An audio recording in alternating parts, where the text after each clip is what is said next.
On se retrouve aujourd'hui pour une séance dos, peut-être biceps derrière, on verra, on en parlera justement, ça va être intéressant à voir. Et cette fois-ci, on a une nouvelle personne pour nous accompagner, donc je vais le laisser se présenter. Je m'appelle Denia, j'ai 29 ans, j'ai commencé la muscu il y a quelques années. J'en ai fait pendant 3 ans.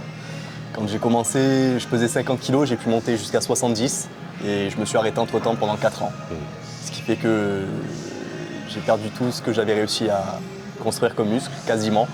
Je suis redescendu à 55 et là je dois être aux alentours de 60. Donc, voilà. Et là, évidemment, il ne l'a pas spécifié, mais j'ai vu des photos de cette fameuse évolution sur ces 3 années et il avait très très bien évolué. Limite, il y avait un petit côté Ziz dans son physique. Donc en 3 ans, c'était franchement admirable ce qu'il avait réussi à obtenir. Donc après, la vie a fait qu'il y a une longue pause. Et là, il essaie de reprendre depuis 1 an, mais c'est un peu fluctuant. Donc pareil, ça va être intéressant à voir parce que, comme voilà, j'en parle à chaque fois, le côté psychologique est primordial. Et là, justement, c'est ce qui fait un petit peu défaut à sa reprise. Et ce qui est vraiment dommage parce qu'il a un sacré potentiel. Et je n'aspire qu'à une chose, c'est qu'il retrouve le physique qu'il avait à l'époque, qui était vraiment bien, et voir qu'il repasse au-dessus. Et là, on serait vraiment au top. Donc, dans cette optique, on va aller voir sa séance dos qu'il fait actuellement. On va voir un peu ce qu'il fait, ce qu'il pourrait peut-être éventuellement optimiser, comment l'améliorer. Et puis c'est parti. Donc le principe de ces vidéos, c'est d'observer l'entraînement habituel des adhérents et de commenter, de dire ce que j'en pense. Donc là, en plus, c'est un adhérent de la salle où je travaille le soir. C'est pas quelqu'un que j'ai en coaching, en suivi. C'est vraiment quelqu'un que je conseille épisodiquement quand je suis sur le plateau et que je travaille pour la salle. Là, en l'occurrence, il commence son échauffement. Et il fait pas, j'ai déjà parlé dans d'autres vidéos de l'échauffement, donc moi en général je mets du rameur, échauffement épaule, échauffement bras. Bon, lui il n'y a pas échauffement rameur, à la limite c'est pas trop grave. Donc lui il s'échauffe les bras et les épaules.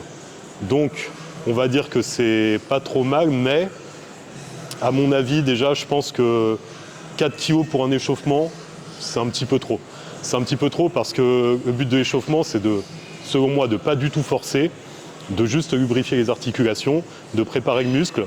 Et là, je le vois déjà forcer un petit peu, et donc pour moi, c'est un petit peu trop. Voilà, c'est juste mon avis, mais il y a quand même un début d'échauffement, donc on est pas mal comparativement à l'immense majorité des adhérents de la salle. Allez, calme-toi bien, voilà, au maximum sous le boudin, bombe le torse, voilà, ramène vers les pecs, pas besoin de toucher, tu peux t'arrêter au niveau de la gorge. 2, voilà, très bien. 3. Tire bien avec le dos, concentre-toi dessus. 4. Ah ouais, putain, t'es bien contracté. 5. 6. 7. 8. 9. 10, encore 2. 11. Une dernière. 12. Très bien.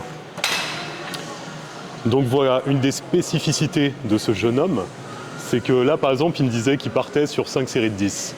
Et là, il allait s'arrêter, je suis sûr, si j'avais rien dit.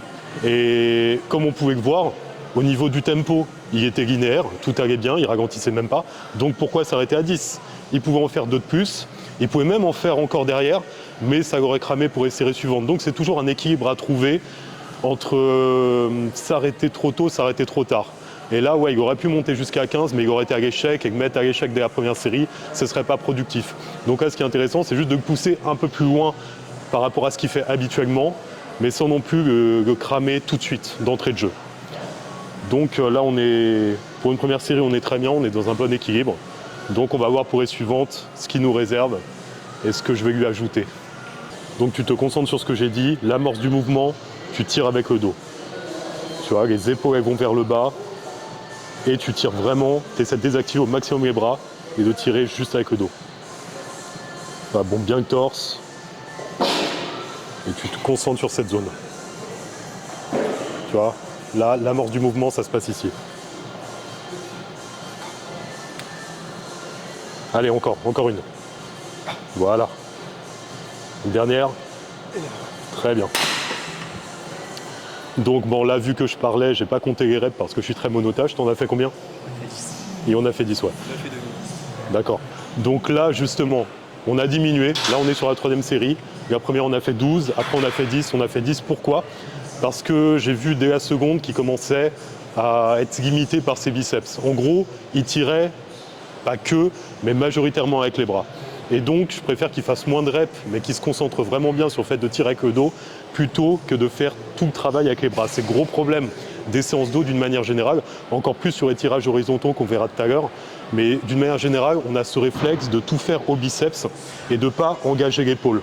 Et ça, c'est vraiment très important lorsque l'on tire, de ramener l'épaule en arrière et de serrer les omoplates. C'est vraiment la base pour le travail du dos et c'est ce qui est trop souvent négligé. Et c'est ce qui fait qu'au final, on ne sent que les biceps sur une séance dos. Donc c'est important des fois de revoir notre technique, de baisser les charges et de se concentrer à chaque rep, j'insiste beaucoup là-dessus, mais c'est vraiment primordial, chaque rep sur le fait de tirer avec le dos pour vraiment que le recrutement soit optimal. Allez, gagne bien les abdos, verrouille le dos. Voilà, je veux voir que les épaules et les trapèzes bouger. 3, 4, 5, tire pas avec les lombaires. 6, voilà, écrase ma main. 7, 8, 9, reste bien penché en avant. 10, très bien. Là, je le laisse s'arrêter à 10 parce qu'il commençait déjà à mettre un peu d'impulsion au niveau du dos et le mouvement allait se dégrader. Mais là, alors, donc, je rappelle le principe, c'est que je suis sa séance habituelle. Et là, il m'a dit un truc pertinent après avoir fait le tirage vertical. Il me parlait des tirages horizontaux et il me montre le tirage horizontal à la poulie, mais il me dit je vais plutôt faire de rowing buste penché parce que là, je suis plus frais dans ma séance, donc ça sera mieux pour le gainage. Et c'est exactement ça, c'est une très bonne logique. Vaut mieux réserver les machines poulies ou guidées à des moments plus avancés dans la séance, et quand on est sur le début de séance, c'est bien de faire des mouvements comme ça. On a beaucoup de paramètres à gérer, donc là notamment le gainage, l'équilibre. Sur du rowing, il faut vraiment être impeccable au niveau du gainage parce qu'on a vite fait de rouler le dos, de tirer avec les lombaires, de dégrader la technique. Donc là c'est très bien de le mettre en deuxième, on aurait même pu le mettre en premier. Après tout dépend des objectifs de la personne, sur quelle partie du dos ils veulent mettre l'accent. Encore une fois, il n'y a pas de direction absolue, c'est propre à chacun. Mais donc, c'est quand même pertinent de mettre ce genre de mouvement en début. Allez, gagne bien les abdos, verrouille les lombaires. Je veux voir que le haut du dos bouger. 2, te redresse pas. 3,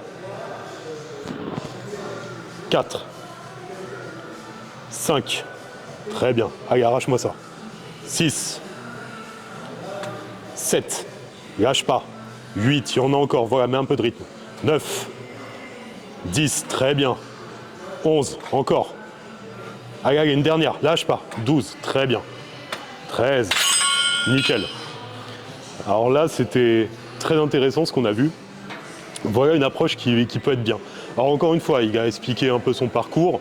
On ne peut pas le considérer comme un débutant, il a des petites bases. Donc là, ce qui était intéressant à voir, c'est le côté, depuis tout à l'heure, on part sur des séries de 10.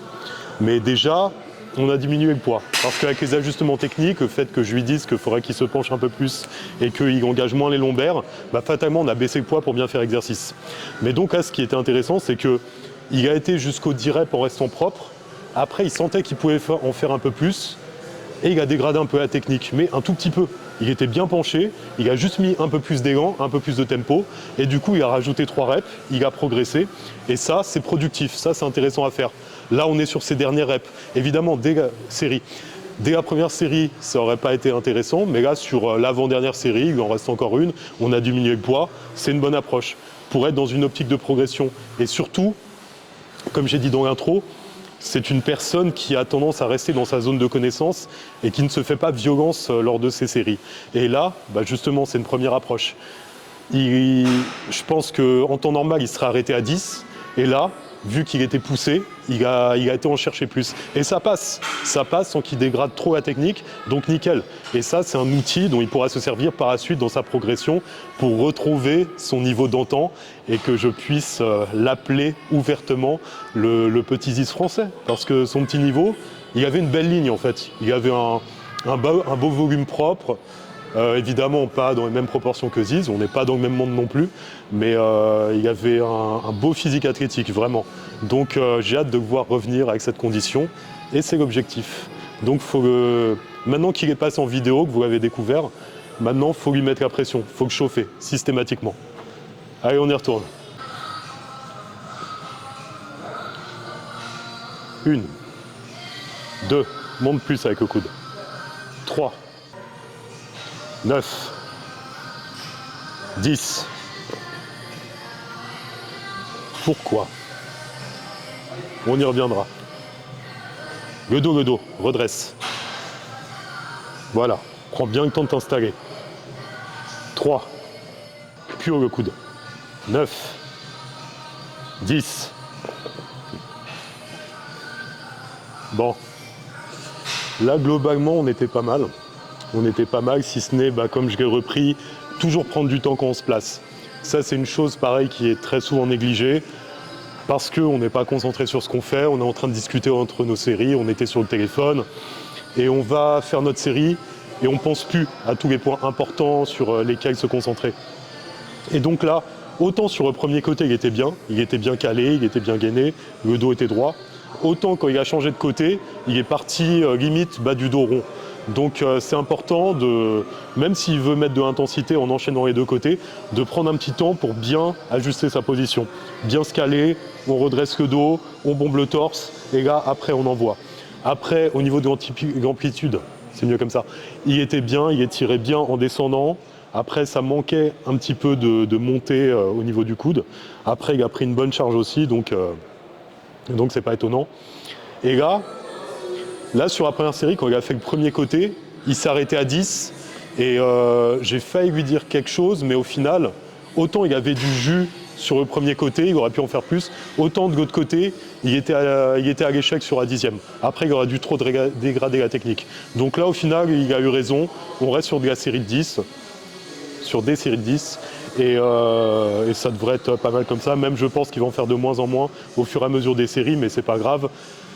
Ma logique à chaque fois, c'est vu que je suis la personne sur sa séance, elle a choisi de prendre un poids, elle n'a plus qu'à l'assumer par la suite. 2, concentré chaque rep.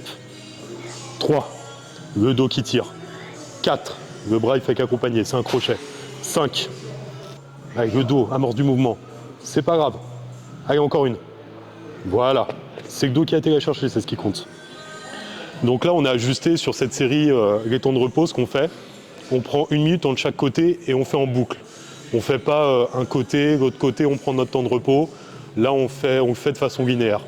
C'est une approche en général sur des mouvements comme ça, on fait côté par côté, qui fonctionne assez bien, qui permet d'avoir une bonne intensité et de bien récupérer de chaque côté. Parce que quand on enchaîne les deux, des fois on a du mal, surtout quand il y a une notion de stabilité, on a du mal à être bien stable, justement, à être bien concentré, parce que on est fatigué par le premier côté qu'on a fait.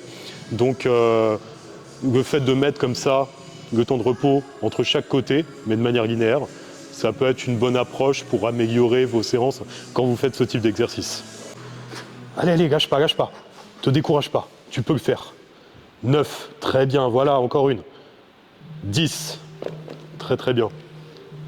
Alors là, on a eu une illustration de ce que je disais encore une fois, par rapport au mental. Là, il était bien, techniquement il était bien. Encore une fois, on n'est pas non plus dans une quête de perfection du mouvement, il faut toujours trouver un compromis entre bonne exécution et également pouvoir forcer. Et là, objectivement, il était quand même assez bien au niveau technique, et surtout, il engage bien le dos. Et le truc, c'est que, vu qu'au niveau du mental, il y a encore beaucoup de travail à faire pour qu'il progresse, là, il allait s'arrêter. Je voyais, déjà, il dit non avec sa tête. Lors d'une série, si vous dites non intérieurement, votre corps, il va vous suivre.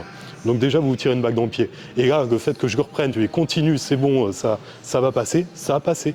Il a atteint ses 10 reps, et il était propre, c'était efficace, c'était productif. Donc ça, c'est très important, votre langage intérieur. J'y reviendrai plus longuement dans d'autres vidéos, parce que c'est un sujet, je peux en parler des heures.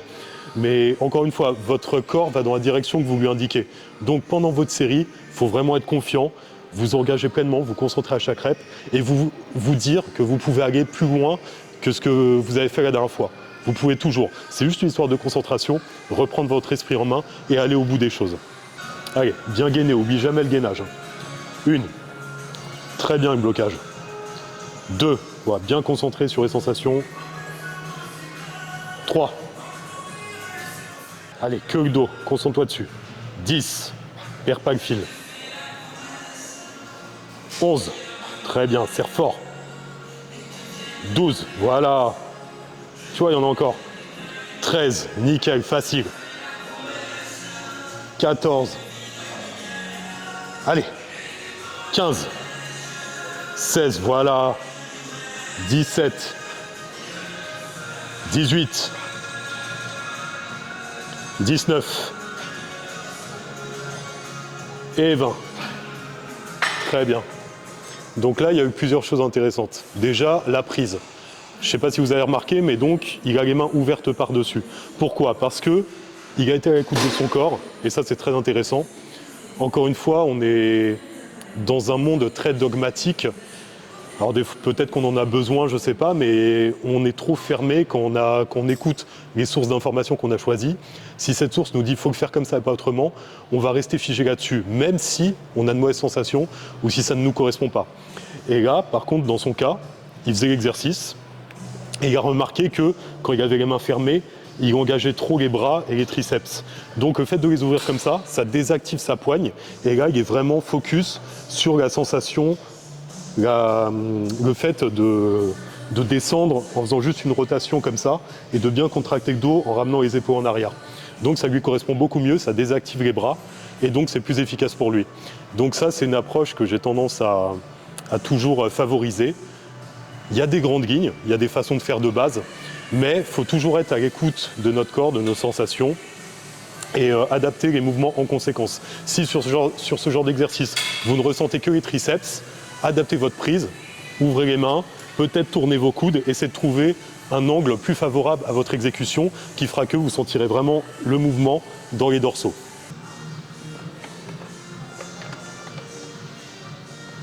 Allez, contrôle bien, descente, on repart, descend pas trop. 1, 2,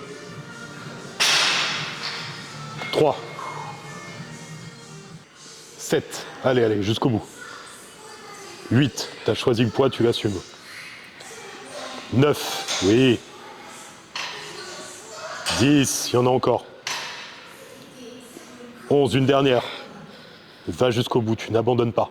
Allez, bats-toi, voilà. Très bien. Alors, là, c'était intéressant, encore une fois. Il s'était fixé 10 reps. Et là, comme on a pu le voir, il pouvait aller à 12. Il pouvait aller à 12, il était très proche de l'échec, mais c'est pas grave, c'est très bien. Après, alors, la question qu'on se pose, la pertinence de faire les biceps après le dos.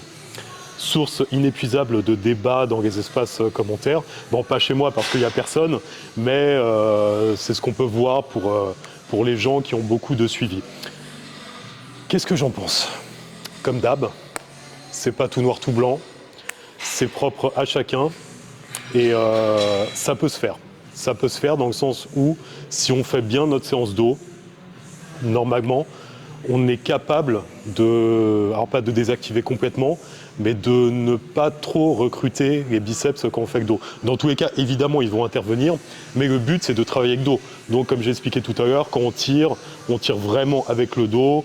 Tous les tirages, on se concentre sur le grand dorsal, sur les trapèzes médians, sur l'ensemble du dos pour chaque tirage. Ce qui fait que la tension sur les biceps sera moindre. Et donc, derrière, on peut parfaitement travailler les biceps. Par contre, si évidemment on n'a pas optimisé notre séance dos et on se sent vraiment hyper congestionné, les biceps pleins, derrière ça ne sert à rien de travailler les biceps parce qu'ils sont complètement rincés déjà. Donc voilà, ça peut se faire en fonction de notre niveau, notre capacité à bien recruter le dos. Et encore une fois, tout est une question d'adaptation. Et même chose pour les triceps après une séance pec ou après une séance épaule. C'est en fonction de notre capacité à recruter le muscle ciblé. Et on en revient toujours à la même chose. Propre à chacun, et c'est une question d'adaptation. Allez, 1, voilà, facile. 2, 3, allez, ça passe. On y va. 4, on y va. Je suis avec toi. Allez, arrache-moi ça.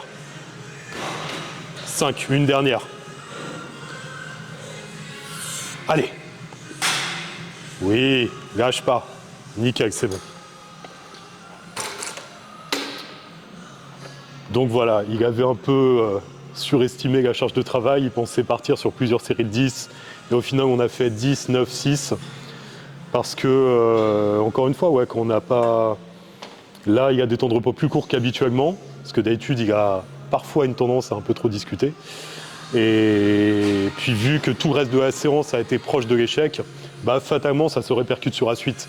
Donc il faut vraiment ajuster les charges en conséquence de tout ça.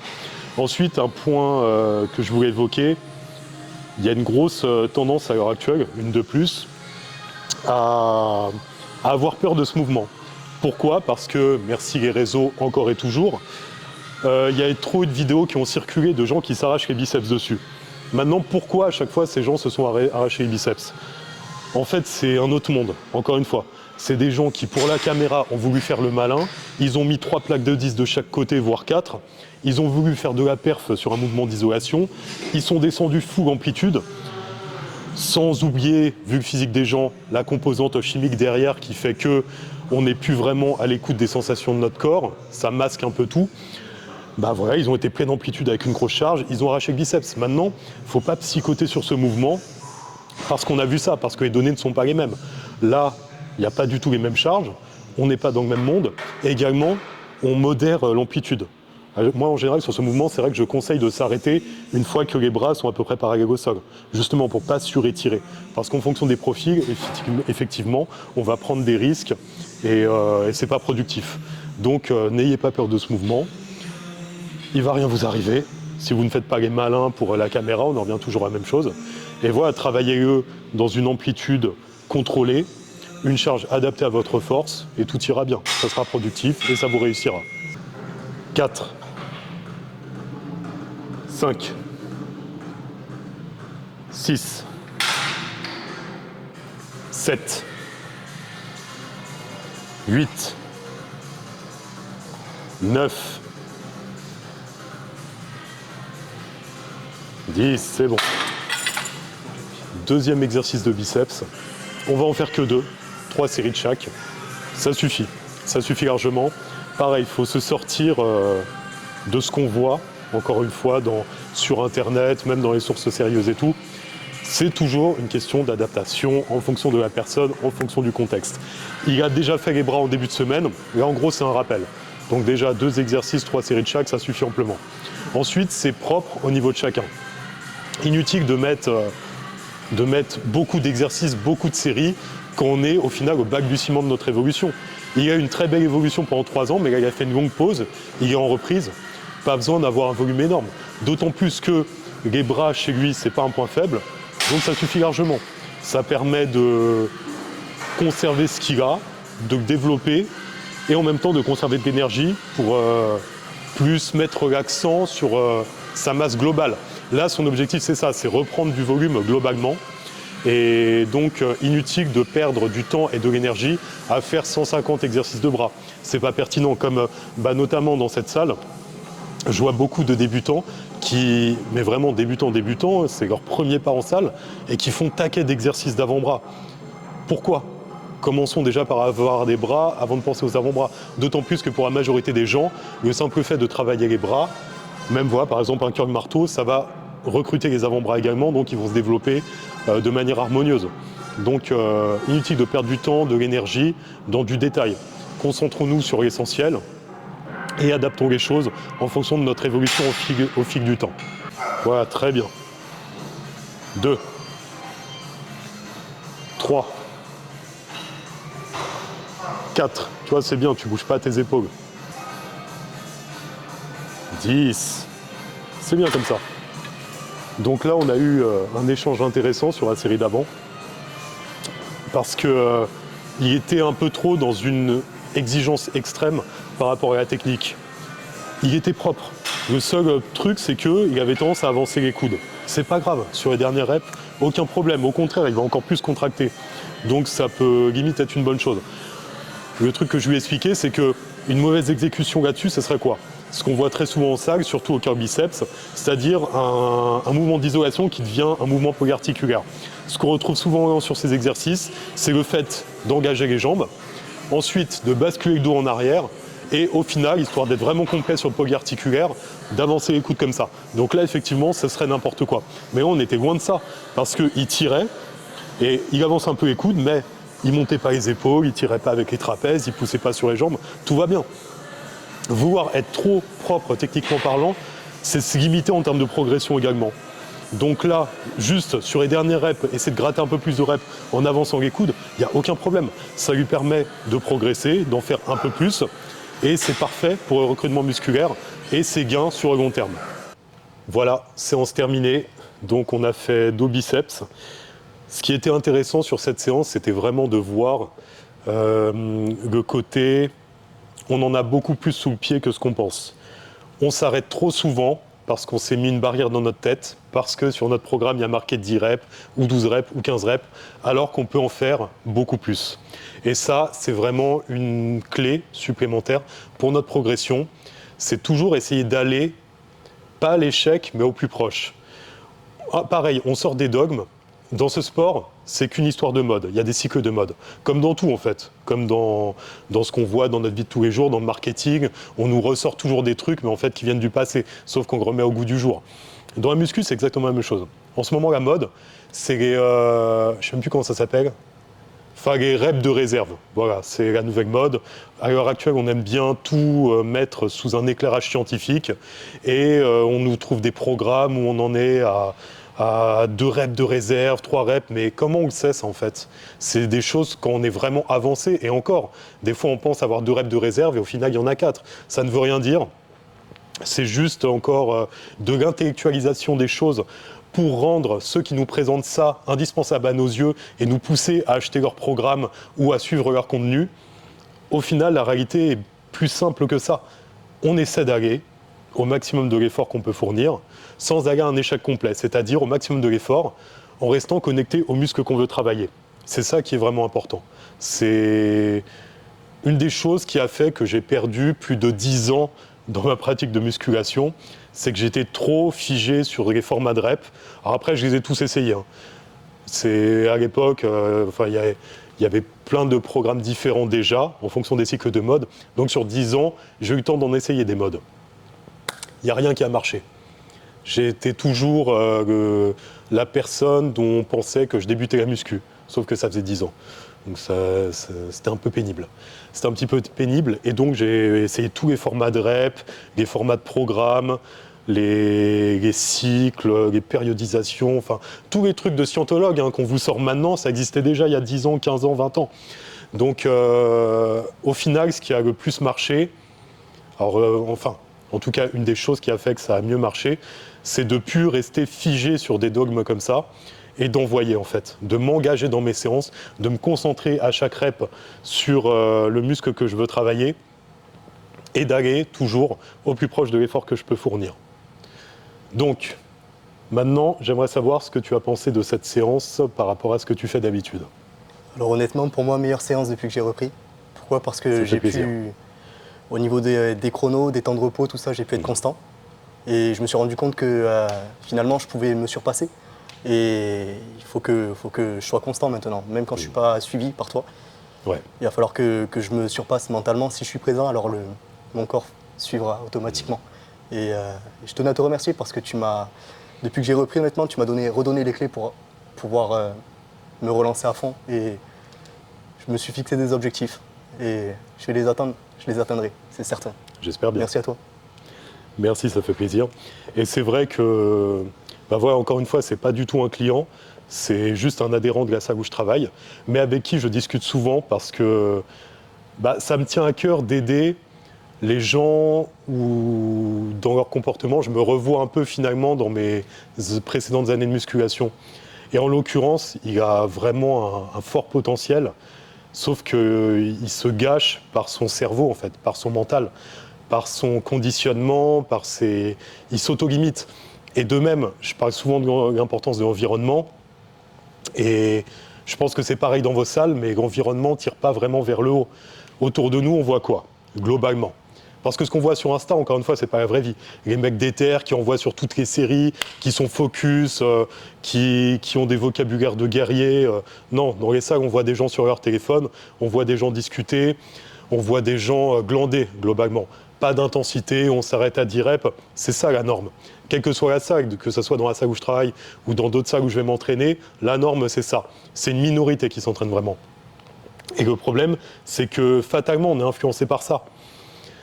Et dans ce cas présent, encore une fois, on a pu voir pendant la séance, il peut aller beaucoup plus loin. Et c'est ce qui lui manque, là, pour vraiment reprendre. Parce qu'à l'époque où il a réussi à sculpter un très bon physique, il était engagé dans ce qu'il faisait. Il était investi, il était pleinement dans l'instant, chaque paramètre de sa vie était optimisé par rapport à sa pratique sportive. Et donc, il a eu des résultats, de très bons résultats même. Et là, ce qui me tient à cœur, c'est vraiment qu'il reprenne ça, qu'il retrouve son physique, qu'il retrouve son mental, et qu'il y ait une splendide évolution. Donc je compte sur toi. Et je te décevrai pas, je vais tout donner, coach. Merci, à bientôt. À bientôt.